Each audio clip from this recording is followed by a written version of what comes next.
বললাম তো আপনি বসুন, আগে মুখ্যমন্ত্রী কি বলতে চান সেটা আগে শুনুন, ওনাকে সুযোগ তো দিতে হবে। কাজু বিবরণী টেস্ট না করলে হাউসের কাজ হবে। আপনি বলুন সবসময় সরকার কেন বলবে? আমাদের বলতে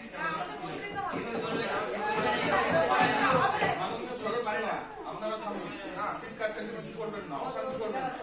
সরাসরি সম্প্রচার হচ্ছে, এটা গণতন্ত্রের মন্দির।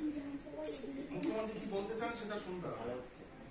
এরকম যদি চলতে থাকে তাহলে কিন্তু আমি বিধানসভা মুলতবি করতে বাধ্য হব। যাই হোক, এখন শুরু হচ্ছে প্রশ্নোত্তর পর্ব।